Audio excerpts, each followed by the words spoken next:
Yeah, Game of Oh Thrones. God. Alright, let's get started with this. I've actually already started recording, so thanks everyone for coming in. This is Dark-esque, and I have Steven, or Neo Devastator. Say hello. Hello. Yeah. Then we got Shane, which is Papa Cap.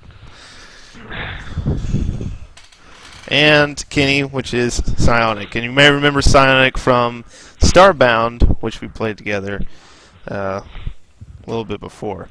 So we're just going to talk about some different video game topics and things like that. The first thing I wanted to start out with is what's everybody playing. So since Steven's the biggest screen on here right now, we'll go ahead and start with you. Oh, now I can turn to Shane. Hey, look at that. It's making up its own fucking mind. Go ahead, Well, I guess I'll go first. Currently, I'm just playing Thief right now, and then Titanfall on the side. Almost done with Thief. And how's Thief? It's good. I would have given it a slightly better review than some people did. They kind of critiqued it on, I don't know, the fighting mechanics, but you're not really supposed to fight people in it. You know, like sneak around and steal shit. Yeah, no, it's fun. It's good. The story is just kind of but it's entertaining. Is the gameplay anything like Assassin's Creed? Assassin's Creed's way better. I mean, like, it's a lot slower pace than Assassin's Creed. You got to get used to not being able to. My biggest thing is, like, I love to just run in and, like, fuck shit up. You can't really do that with that in that game. Like, if you do that, you'll run in and just get your ass beat. You got to reload. Some things that do suck is, like, it's an open world, but, like, you'll reach the edge of the little area that you're in, and then it's got you sit a loading screen for like fucking 30-45 seconds, and it just kind of like takes you out of what's going on. I'm like, really? I crawled through this dude's window, so now it's got to load. It'll do that. Like that's its transition. Like you'll walk through a gate, and you can see the shit that's going on through the gate, but it's got to load. Whatever. Yeah. Nice. You know, that's something that should have been completely fixed on the new systems. I mean, and PC. There's just really no reason for a load screen in today's technology. I mean, there's really that all comes down to design, really. I mean, it depends on how the developers design everything. And oh yeah, look at everything they put in Grand Theft Auto 5. I mean, yeah, I think of Grand Theft Auto 5. I mean, if you have it to where the world loads all at the beginning, then yeah, you can have that seamless transition. But it depends on how they have it load between. Grand Theft Auto 5 it doesn't take that long to load at the beginning, though. But here's the difference between the two. Substantially, I was gonna say, like Rockstar is a substantially bigger studio, and they also worked on Grand Theft Auto 5 for like 5 years, 5-6 years, something like that. Yeah. Well, you got to think about it too. Before 4 came out, so there's a reason why they have load screens at different intervals, and the reason why that is because, like Grand Theft Auto 5 looked great, looked fantastic, but if you have a load screen at different intervals, you can load better textures, better environments. Oh yeah. Than you can loading it all at once. Because if you load it all at once, you have a certain threshold that you can't go out of. Yeah, if you load separate pieces, you can go outside that threshold. There's been games that have been able to do that at the same time as being an open world, like back in the day, like the original, like that, or like the original Far Cry when it came out, for example. I mean, like that looks like garbage now, but at the time it looked fucking amazing, and it was all open. That whole island was right, and but I mean, it all loaded. But then again, it's on PC, and there's a lot more constraints with console shit. But true, and they're making it for several different. I mean, didn't they make it for current gen consoles too? Thief. Yeah. So you have that constraint too, because it's worth playing, not worth $60. Well, there you go. There's your verdict. Definitely not worth $60. Yep. All right.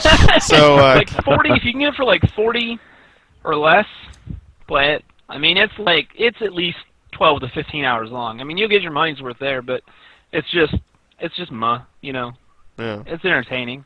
So buy it when it goes on sale. There you go. Steam Summer Sale. We'll get it. We'll pick it up then.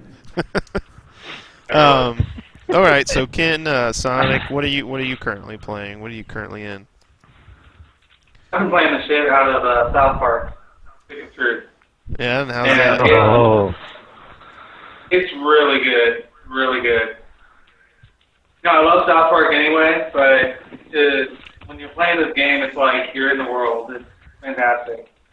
And it's vulgar as hell, of course, because it's South Park, but really well done game. There's some little quirks here and there, like some of the menus kind of suck. Like, when you're selling items, you want to sell all the junk you get unless you just like having weird named items, but you go to try to sell them, and you're constantly double-clicking to sell or having to click a stack and then move your mouse down and click the sell stack.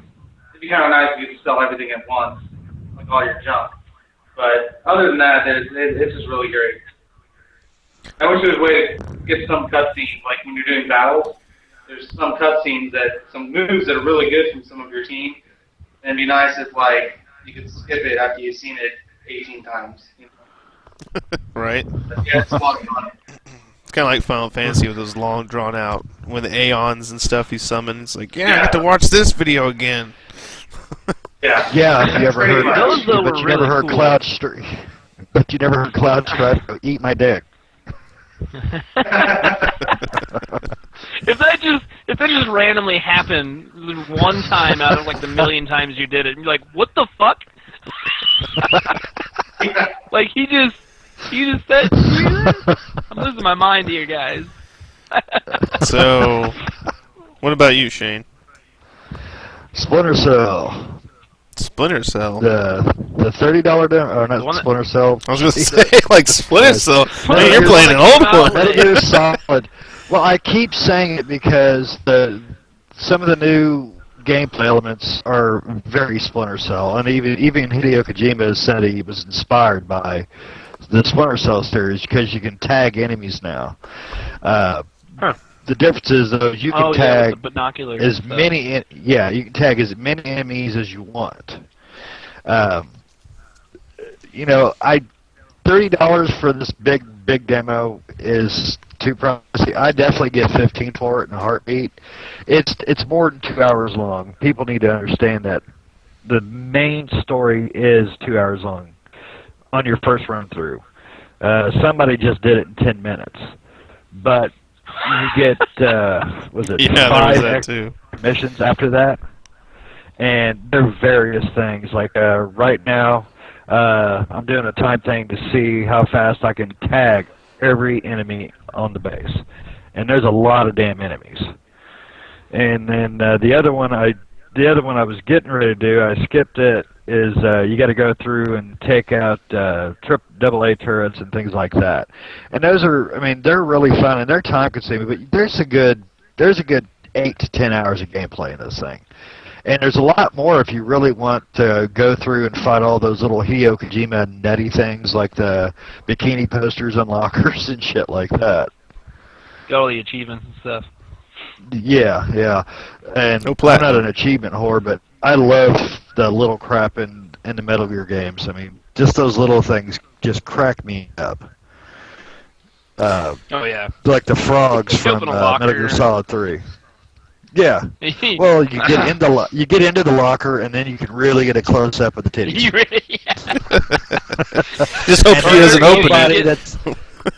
Nobody can say they haven't done that on any Metal Gear games. Everybody has done that. You get like the porno mag and like just leave it on the floor, and the guy's just like, oh, what's this? Exactly. That's got to be representing more than just him being alerted. Right. Oh, he's alert. All right. Oh yeah. Yeah, the alarm went off his pants. All right. But it's definitely not $30 worth of gameplay for the average player that doesn't know Metal Gear. I've played them all, so I love the lore and everything. If you're a big fan, $30 just fine. If you didn't play the last couple, you're screwed. Here's my question. I never finished the last one, Sons of Patriots. I never finished it. would this one That make was any Sons sense? of Liberty. Like, am I gonna have to? Was it Sons? Was it? I don't remember. Whatever the fourth one was. Yeah. The one that was on the PS3. Everyone's like, it was amazing, and then like I played it for 10 hours, got into it, and then got distracted with some other game, and just never went back to it. Would I be confused if I played the demo? Or not a demo, but I mean like this, and then like I'm going into the new one. I mean, I would like to play the fourth one still, but I don't know. No, not at all. From what I can tell on the fourth one is you're going through his big boss, completely through the entire demo and the big game that's coming. So I don't think you'd have really an issue, but don't know what all's in the main game yet. As far as the demo is concerned, no, you wouldn't have an issue. Because I mean, Hideo Kojima tells the most fucked up stories. I mean, the Lila Lula. I mean, that's a little crackheadish, but it's not a problem whatsoever. Now, I recommend you go finish number 4 just because it's badass. I mean, it's a fantastic ending too. It's besides number 3's ending, I think 4 is probably one of the best endings. See, I was waiting for this summer for whenever this PlayStation Now thing, whenever it supposedly is supposed to happen, and Steve was going to be on there, because I'd rather play it on the PS4 than use. I went to go start because I got the Final Fantasy X HD collection the other day, and I just put it in to check it out real quick. And I got so used to the PS4 controller, and I'm holding the PS3 controller. I'm like, what the fuck is this? Like, it's so small. That's what she said. Like, yeah, it's really it is. What is the PlayStation Now? It's a big difference. What? What is the PlayStation Now? I guess I haven't heard of it yet. PlayStation Now is like a it's rental new service. Subscription. Like basically on the PlayStation 4 okay. they'll have PlayStation 3 games and PlayStation 2 and 1 and stuff, and you can rent them out for just all off the cloud. all streaming. Yeah. Through Gaikai. They said that you'd be able to rent it, and like also buy them and just stream them, so they don't take up room on your hard drive. But here's the thing: streaming on PlayStation still pretty. It's 10 times better than PS3 for the PS4 version, but they still have a long. Yeah, well, I think that's why me. they dump so much money into this Gaikai service, is so that they wouldn't have the. I'm sure there's going to be all those hiccups and shit right when it comes out, but I mean, I don't have a Vita yet, but from what I've heard from a couple people that do have them, that works really, really well. The remote play works flawlessly. Even like if you're on a strong enough internet connection, you can remote play. You know, you don't have to be on the same network. That was a big thing, like at launch, or like you have to be on the same network or whatnot. And I remember watching this video of Greg Miller from IGN. He was talking about how he was in Seattle, and he was able to play, Assassin's Creed or Killzone or whatever the hell it was on his PS4 through remote play, and it worked flawlessly on the network connection. That was at a hotel, so that's pretty impressive. What was the company that did that but it's before? not running. There was like a major company just doing that for quite a while. Oh, online. That developed the remote play online, thing? right? Online, yeah. And they're actually back now. They're actually back. They're making a comeback, but now they have their services back for up. Their services back up and everything. You can go there and sign yeah, back but I up think for it's online. too late. It's too late for them. I mean, Well, yeah, it's funny. That Oya or whatever. Yeah, that Oya thing that just came out. Yeah, last year. I don't know. I'm like, it's a damn Android phone that hooks to your freaking TV. And you can hook your Android phone already to your TV. So what's the matter? I mean, as long as you have it, as long as your phone has an HDMI out, and you can buy an Android phone that does. So it's mini HDMI, but still, you get a cord that goes to it. Or if you can do AirPlay to your TV with an Apple product, you can just do it wirelessly. No one likes Apple. So I think I'm the only one here that Yeah, but if, I use nothing but if you have a Apple Samsung products. TV, you can. They have an app built in already for your phone or your Samsung TV to your phone, where I can do it with my TV, and it's 4 years old with my phone. Yeah, I don't mind. I don't mind Apple products. All right. How old's your Samsung? Hold that thought real quick. We're gonna take intermission, and we'll be right back, everyone. Check us out in part 2.